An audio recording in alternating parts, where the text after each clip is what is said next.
In Manhattan, there is a luxury hotel named the Royal Grace. Located on its top floor, Le Verre is a restaurant that offers a spectacular view of the city at night. The high ceilings, softly glowing chandeliers, and the quiet sound of jazz piano all contribute to an extraordinary dining experience. Everything is of the highest quality, creating an escape from the everyday. With my heart pounding, I stepped into the elevator. Today is going to be a wonderful birthday. I truly believe that. My name is Alyssa. Today is my 29th birthday. I rushed here, adjusting my work schedule to make it to dinner with my mother and sister. I looked forward to spending my birthday with my loved ones with warm meals, smiling conversations, and caring moments. This was supposed to be the happiest occasion for me. However, as soon as I opened the restaurant door, the expectations filling my heart shattered with a crash. At a table in front of me, my mother, Hillary, and my sister, Brittany, were enjoying their dessert. What? I stopped in my tracks. The table, covered with a white cloth, had used plates and wine glasses, indicating they had finished their meal. They were smiling and sipping espresso. Why? I asked as I slowly approached the table. Mom? Brittany? When I called out, they finally seemed to notice me. Oh, Alyssa. You finally made it. My mother placed her cup down gracefully. Her expression showed neither surprise nor awkwardness. It seemed completely natural. What do you mean? My voice was hoarse. We had a dinner plan, didn't we? Yes, we did. But I thought you were busy. So we started without you. I felt a tightness in my chest. You're kidding, right? It's not a joke. My mother spoke bluntly. You seemed so busy with work. We didn't want to burden you, so we enjoyed ourselves. But I told you I was coming. Yes. But we weren't sure if you could really make it, and we didn't want to waste the reservation at this nice restaurant. I was at a loss for words. You could have waited. At that, Brittany snorted. There was no need for us to wait. You didn't make it on time anyway.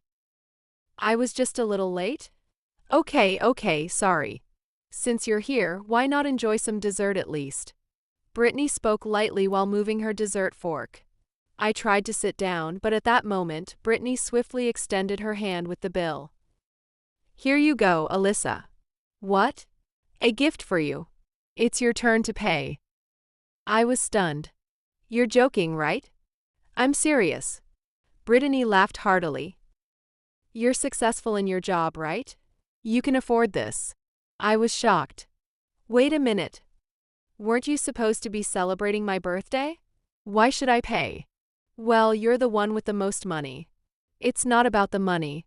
My voice grew louder. However, my mother just smiled elegantly, saying nothing. You're busy and it's hard to make time for family, isn't it? She spoke quietly. Then at least shouldn't you entertain us on occasions like this? I was dumbfounded. I had worked so hard for my family, and yet why did it come to this? Ever since I was young, I had excelled in my studies, graduated from high school with top grades, and even had my university fees waived, never burdening my parents. After university, I joined a prestigious company, prioritized work over time with my family, climbed the ranks, and continued to earn money. I even helped pay for Brittany's university fees, thinking I was doing everything for my family. Yet to be treated this way by my own family, it seemed they never considered my feelings at all. I can't. I muttered softly. What? Brittany tilted her head. Enough. I can't do this anymore. At that moment, I stood up, having a meal without me and then expecting me to pay. That's not a birthday gift. It's just an insult. My mother frowned. There's no need to say it like that. This day is important to me. Yet neither of you considered my feelings at all. Brittany sighed. Fine. If you're going to be this upset, I'll have Mom pay this time. It's not even about that. I grabbed my bag and turned on my heel. Where are you going? My mother called out to me. Home. There's no point in staying here anymore. Wait a minute. Brittany raised her voice in panic. Are you really that mad? It was just a little joke. This isn't even close to a joke. With those words, I left the restaurant. The cold night air blew through me. Shivering, I pulled out my smartphone and sent a message to my fiancé Daniel. Can we meet sooner? I need to see you now. I was desperately holding back tears. I hurried through the bustling New York night, enveloped by the cold wind. Despite the glamorous city lights and the smiles of people passing by, my heart remained frozen. My phone vibrated with a reply from Daniel. I'm here for you. Where are you? The moment I saw his brief message, the tears I had been holding back overflowed. I just left the Royal Grace. I need to see you now. My fingers trembled as I desperately typed my reply. Red notifications appeared immediately, and the next moment, Daniel called. Alyssa. Hearing his gentle voice, I could no longer hold back my tears. Daniel, what happened? Please. I need to see you right now. I'm on my way in the car. I'll be there in 3 minutes. Daniel's words finally allowed me to breathe a little easier. He would understand my feelings. That alone made me feel like I could stand. As I walked to our meeting place, my tears gradually dried. But the pain spreading through my heart did not fade. After a while, a black SUV quietly pulled up in front of me. The driver's window rolled down, revealing Daniel's handsome face. Get in. I silently opened the passenger door and got in. As the door closed, Daniel gently took my hand. Are you okay? No, I'm not. As soon as I spoke, tears fell again. Daniel didn't say anything, he just held my hand tighter. His warmth slowly seeped into me, calming me slightly. Should we go home? No, let's go somewhere quiet. Okay.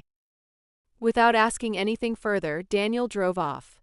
He took me to a small, quiet cafe located away from the touristy areas. The cafe had a calm atmosphere with warm lighting. As we sat in a corner seat, Daniel took off his coat and looked at me.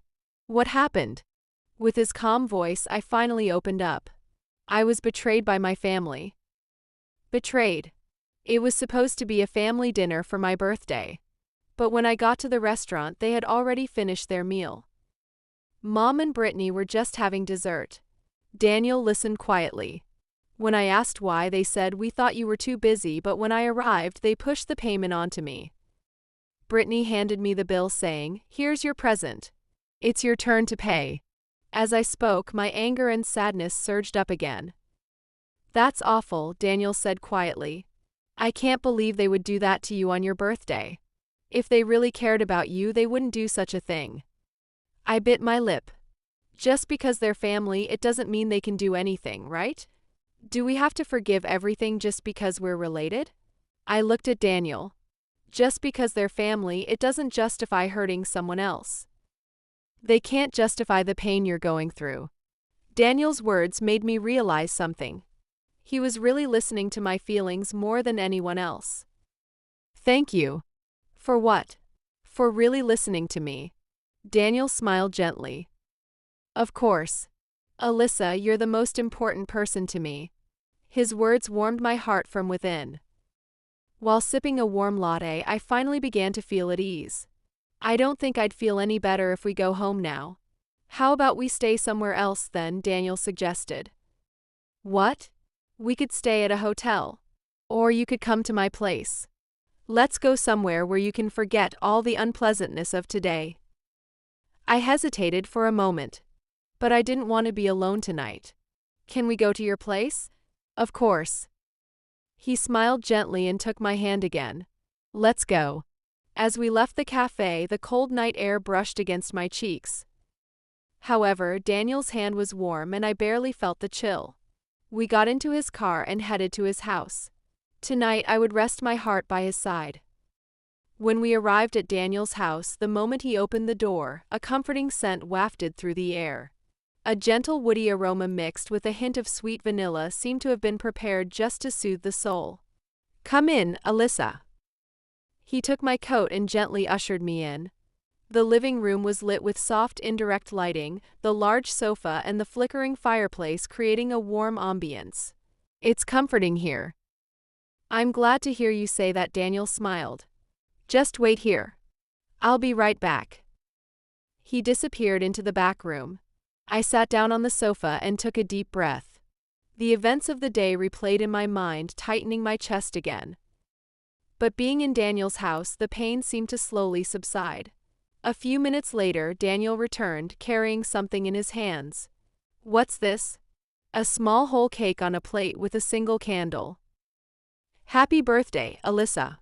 I instinctively covered my mouth with my hand. "Daniel, I wanted to properly celebrate your birthday. It turned out like this, but it's still an important day to me." He gently lit the candle and placed the cake in front of me. "Make a wish and blow out the candle." Feeling overwhelmed, I closed my eyes.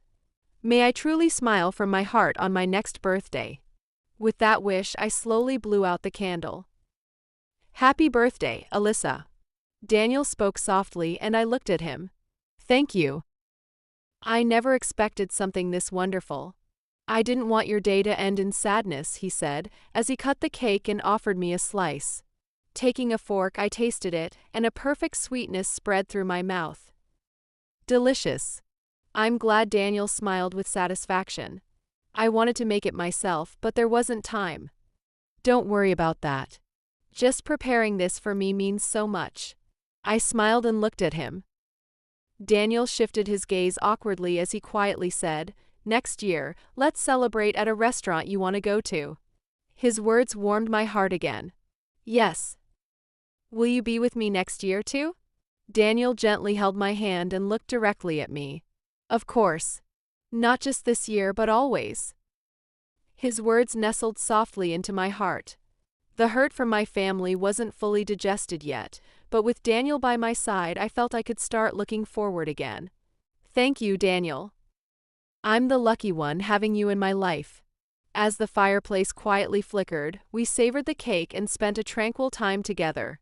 My birthday finally turned into a special day in the end. The next day, I received a phone call from my mother and sister. My mother's voice was unusually soft, and Brittany spoke in her usual light tone. "Alyssa, about yesterday," my mother began, "we thought you wouldn't mind since you're busy." "It was just a joke," Brittany continued. "We gave you the bill as a half joke, thinking you could easily afford it. We didn't expect you to get so angry." Hearing those words, I felt a tightness in my chest. Is this really something that can be dismissed as a half joke? My feelings cannot be so easily set aside. But I've always felt. I began slowly, my voice trembling. Could they sense the pain in my heart through the phone? "I've always felt alienated by our family. I didn't have time to contact you because I was busy, but I felt like you were ignoring me, and it always weighed on my heart." I said this and then hung up the phone unilaterally.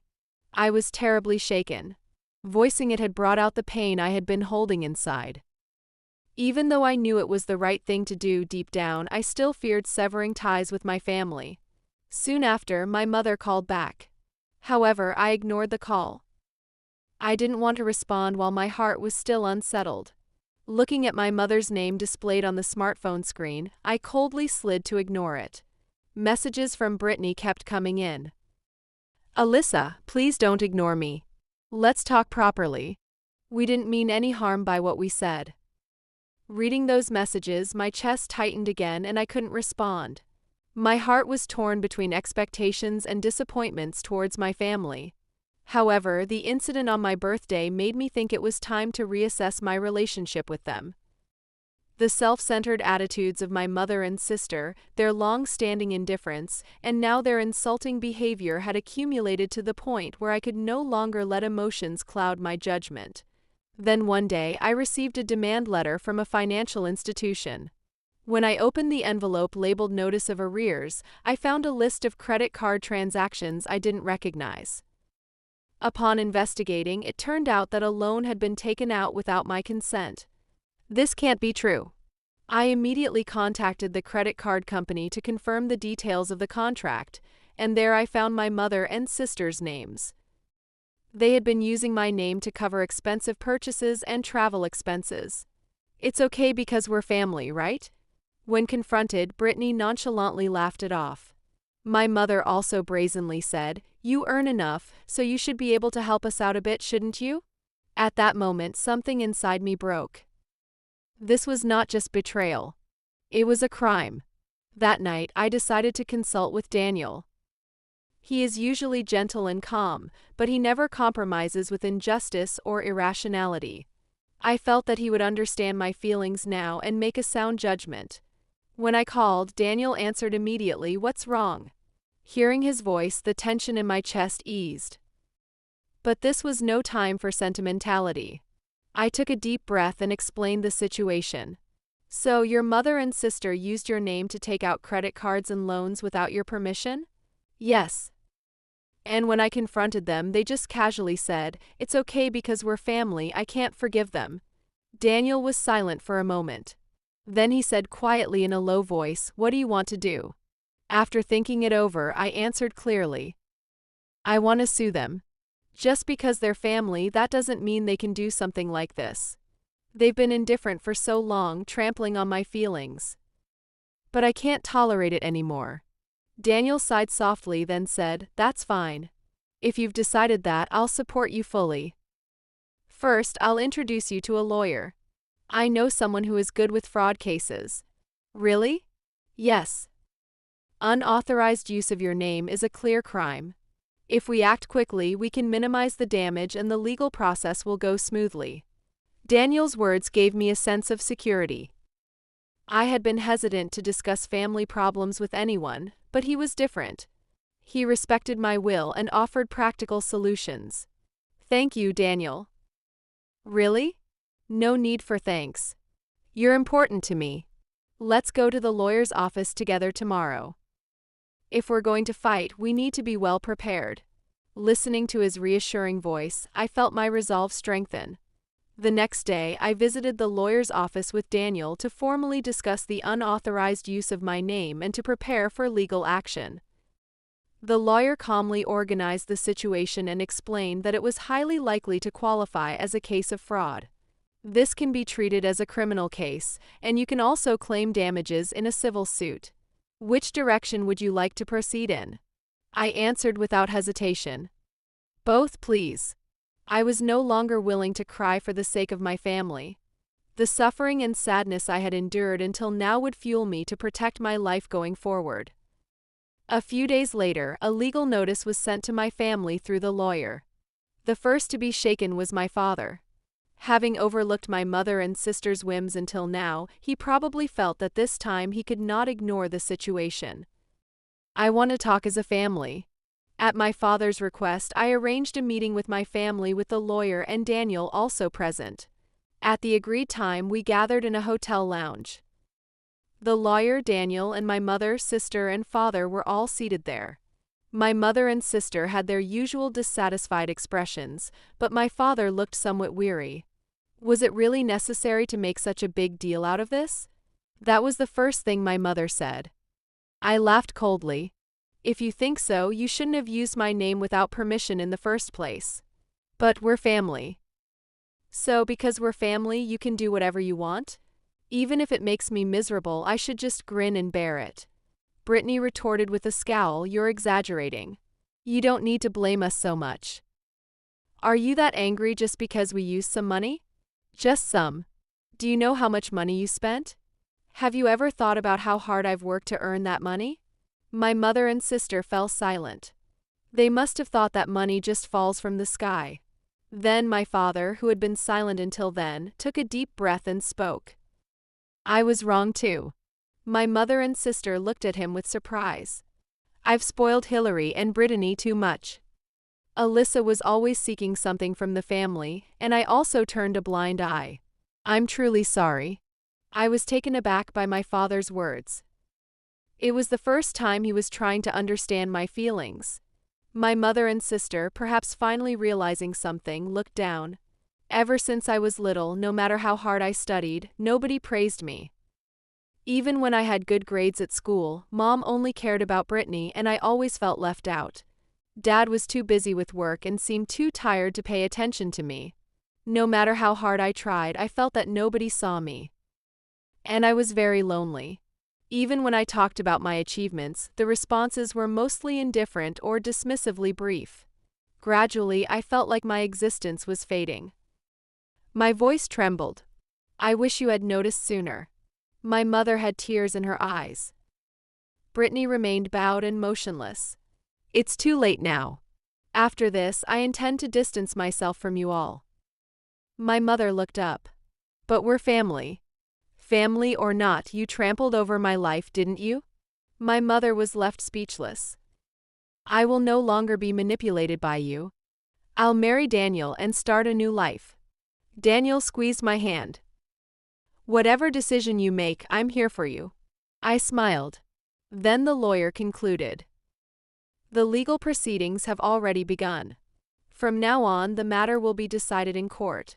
My mother and sister hung their heads, unable to say anything. Only my father nodded slightly. I'm truly sorry. I said nothing and stood up. As the trial progressed, the unauthorized use of my name by my mother and sister was formally acknowledged.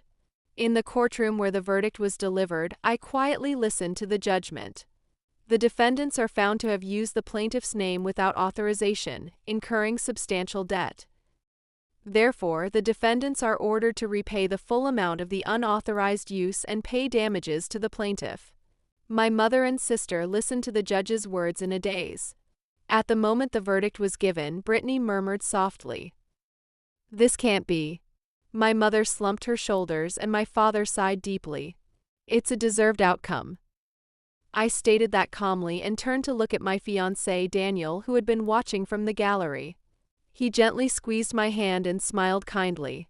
After the judgment, my mother and sister faced substantial debts for the repayment of the unauthorized use of my name and damages that resulted from it. We don't have enough money. I never thought it would come to this. Brittany lamented, and my mother began to regret the easiness of their past lives. My father looked at them sternly. You've both done whatever you wanted for too long. Have you only just realized how much Alyssa has suffered? My mother and sister had nothing to say. A few weeks later, my father reached out through a message. We were wrong. I've only now come to understand how terribly we treated you. Can we start over as a family? While repaying their debts, it seems my mother and sister began to reflect on their actions and started making efforts to mend our relationship. Brittany took on multiple part-time jobs, and my mother also began to reform her lifestyle. I pondered their words in silence for a while before slowly responding. I can't do that immediately. On the other end of the phone, I sensed my mother and sister holding their breath. The birthday incident. The fraud this time. It's not just those. I have always been hurt by our family's indifference and selfishness. But I couldn't say anything. Even when I did, it didn't reach you. I closed my eyes and continued quietly. So I can't just return to being a family right away. I need some distance. I could hear my mother sobbing. Brittany seemed about to say something but ultimately remained silent. Afterwards, I decided to cut off contact with my family and began preparing to start anew with Daniel. That night, I called Daniel. After hesitating for a moment, I heard his voice through the phone. Alyssa? What's wrong? I took a deep breath before continuing. I've decided to distance myself from my family. Daniel listened quietly. I see. Yes. I closed my eyes and organized my thoughts. I've decided to cut off contact with my family and start our new life. I thought I couldn't be trapped by the past any longer. Alyssa, I respect your decision, Daniel said kindly. But I'm really proud of you for how you've handled this and for trying to move past it. Thank you, Daniel. My voice trembled slightly. Being with you, I feel like I'm gradually moving forward. But now I really want to start a new life just with the two of us in a new place. Daniel was silent for a while but eventually spoke in a calm voice. Let's do that, Alyssa. Your happiness is what matters most to me. His words warmed my heart. I felt that together we could walk a new path in life. Thank you, Daniel. Will you stay with me? Of course, his voice was steady. I'll be with you no matter what. Hearing this, I finally felt reassured. Thus I began walking toward a happy future in a new town with Daniel. Even after starting our new life, contacts from my family continued unabated. At first, I managed to ignore them. However, my mind often wrestled with thoughts of my family, bringing up complex feelings. One day, I opened a message from my mother that read, "Alyssa, I truly wish you are well. If you can open your heart even a little, I would like to start over as a family. I sincerely wish for your happiness." Reading that message, I felt a hole in my heart begin to close slightly. Their words didn't fully heal my feelings, but at least they showed a concern that hadn't been there before. Contacts from Brittany and father also began to come in, and each time I struggled with whether to respond, gradually sorting out my feelings. I might have continued ignoring them for a while, but somewhere in my heart, a desire to reconcile with my family began to grow. Then one day, while spending a quiet night with Daniel, I suddenly felt unwell. The next day, a visit to the hospital revealed I was pregnant. A mixture of surprise, anxiety, and anticipation swirled within me. At that moment, I decided. For our new life, I would gradually mend my relationship with my family. When I shared this with Daniel, he said with a gentle smile, "Alyssa, if that's what you think, I'll support you too. If you want to bridge the distance with your family, I'm here to help." Hearing this, I felt a bit relieved. The responsibility of becoming a parent and new hope enveloped me, strengthening my resolve to improve relations with my family and create a warm home for our child. A few weeks later, I reached out to my family and decided to slowly repair our relationship. It started with awkward conversations, but gradually we managed to share our feelings, and I had the opportunity to speak directly with my mother. "Alyssa, I'm really happy you've come back. From now on, I'll cherish your feelings." Her words filled my heart. The bond with my family had been damaged, but it feels like now is the time to mend it. For the new life Daniel and I are welcoming, I want all of us to stay connected and support each other as a family.